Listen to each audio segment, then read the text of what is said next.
The baker's window. In a small town nestled between rolling hills and endless fields of sunflowers, there stood an old bakery run by the Baker family. It had been in the family for 3 generations, known for its warm breads, fragrant pastries and, most of all, the large window that overlooked the town square. The bakery's window had become a central part of the town's life, and people would often gather outside peering in at the delicious goods and waving to the bakers as they worked. At the heart of the Baker family was Helen, a woman in her late 50s with silver-streaked hair, always pulled back into a neat bun. She had inherited the bakery from her father, who had inherited it from his mother. The bakery was not just a place of business, it was the family's legacy. Helen had raised her 2 children, Matthew and Lucy, within the flour-dusted walls of the bakery. From an early age, they had helped out, with Matthew kneading dough by his mother's side and Lucy learning to make the perfect croissant. As time passed, however, both children left the small town. Matthew moved to the city to become a lawyer, while Lucy pursued a career as a photographer, traveling the world.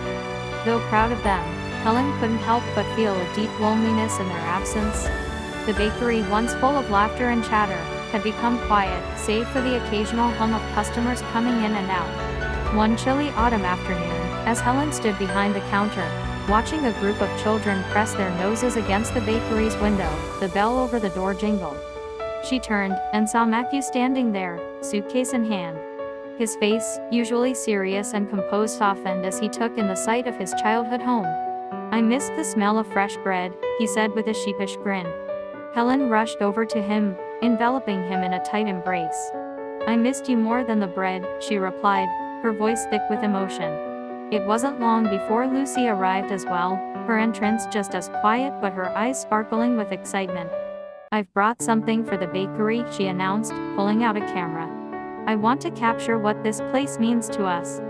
For the first time in years, the Baker family was together again, and the bakery felt alive. Matthew tied on an apron, falling back into the rhythm of shaping dough, while Lucy roamed around with her camera, snapping pictures of everything: the ovens, the flour-streaked counters, the handwritten recipes passed down through generations. That evening, as the sun dipped low, casting a golden glow over the town, the bakery's window was illuminated by the warm light inside. Helen, Matthew, and Lucy stood behind the counter, arranging the day's baked goods for display.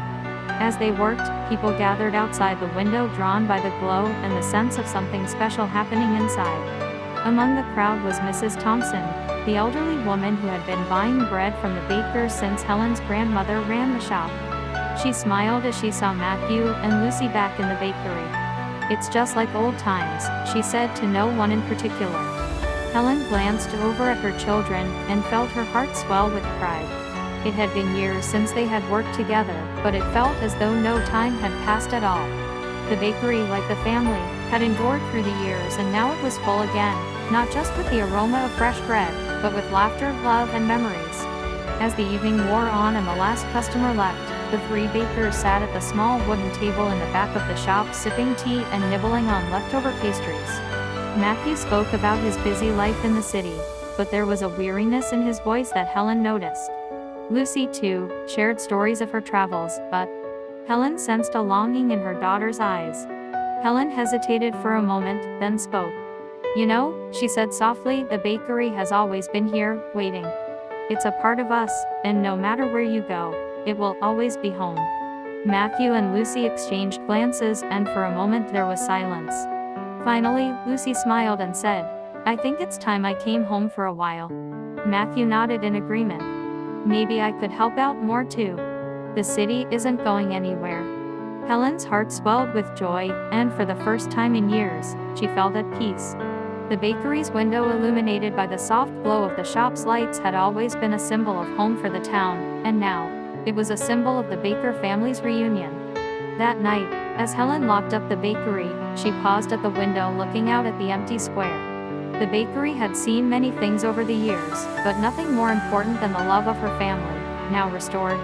The bakers were home, and that was all that mattered.